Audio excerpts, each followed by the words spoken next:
இன்றைக்கி நம்ம என்ன பார்க்க போகிறோம்னா சிந்து சமவெளி நாகரிகத்தில் முக்கியமான பாயிண்ட்ஸ் பார்க்க போகிறோம். இதோட பரப்பளவு எவ்வளோன்னா 1.5 மில்லியன் சதுர கிலோமீட்டர். இதோட எல்லைகள் எங்கெங்கே இருக்குன்னா, வடக்கில் சாட்டுவை அதாவது ஆப்கானிஸ்தானில் இருக்குது, தெற்கில் தைமாபாத் மகாராஷ்டிராவில் இருக்குது, கிழக்கில் ஆலம்கிர்பூர் உத்தரப்பிரதேசத்தில் இருக்குது, மேற்கில் சட்காஜண்டூர் பாகிஸ்தான் ஈரான் எல்லையில் இருக்குது. இந்த ஹரப்பா நாகரிகத்தை 3ஆக பிரிக்கலாம். அதாவது தொடக்க கால ஹரப்பா, முதிர்ச்சி அடைந்த ஹரப்பா, பிந்தைய ஹரப்பாண்டு. தொடக்க கால ஹரப்பான்றது என்னதுன்னா ஸ்டார்டிங் ஸ்டேஜ் ஆஃப் ஹரப்பா. முதிர்ச்சி அடைந்த ஹரப்பான்றது நல்லா செழிச்சு இருக்குது அப்புறம் ஹரப்பா. பிந்தைய ஹரப்பான்றது அழிய போகிற ஹரப்பா. இப்போ தொடக்க ஹரப்போட காலம் என்னென்னா கிமு 3000 முதல் கிமு 2600 வரை. முதிர்ச்சி அடைந்த ஹரப்போட காலம் எவ்வளோன்னா கிமு 2600 முதல் 1900 வரை. பிந்தைய ஹரப்பா எப்போனா கிமு 1900 முதல் 1700 வரை. இப்போ இதில் முக்கியமான வருஷங்கள் பார்க்க போகிறோம். ஃபஸ்ட்டு 1826 முதல்ல இந்த ஹரப்பாக்கு வந்தவர் யாருன்னா சார்லஸ் மேசன். அடுத்து 1831 அம்ரின்ற இடத்துக்கு அலெக்சாண்டர் ஃபான்ஸ்ன்றவர் வந்திருப்பார்.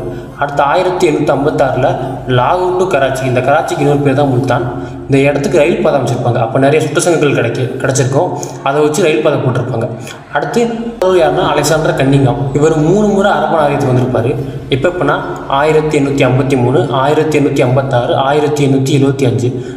இவர் தான் ஏஎஸ்ஐயோட முதல் நில அளவையாளர். அடுத்து 1920 ஹரப்பாலையும் அகலாய்ப்பு பண்ண ஆரம்பிச்சிருப்பாங்க. அடுத்து 1921 ஹரப்பான்ற இடத்த தயாராம் சகானின்றவர் கண்டுபிடிச்சிருப்பாரு. இது எங்கே இருக்குன்னா பஞ்சாப்ல இருக்குது. இதோட எந்த நதினா ராவி நதிக்கார பக்கத்தில் இருக்குது. அடுத்து 1922 மோகஞ்சந்திரா கண்டுபிடிச்சிருப்பாங்க. யார் கண்டுபிடிச்சிருப்பாங்கன்னா ஆர்பி பேனர்ஜின்ற கண்டுபிடிச்சிருப்பாரு. இது எந்த நதியில் இருக்குன்னா சிந்து நதியில் இருக்குது. இது சிந்து மாகாணத்தில் இருக்குது. அடுத்து 1924 சர் ஜான் மார்ஷல்ன்றவர் என்ன பண்ணியிருப்பாருன்னா ஹரப்பாக்கும் மோகஞ்சதாருக்கும் ஒரே மாதிரியான அம்சங்கள் இருக்குது, ரெண்டுமே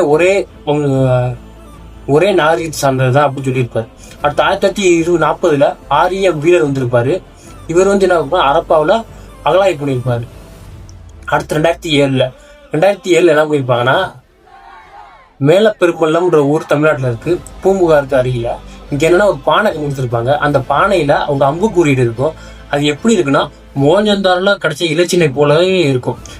அவ்வளோதான். இதுதான் முக்கியமான வருஷங்கள். அடுத்து முக்கியமான நகரங்கள் எங்கெங்கே இருக்குன்னு பார்க்க போகிறோம். டோலவிரா, லோத்தல், சுர்கோட்டா எங்கே இருக்குன்னா குஜராத்தில் இருக்குது.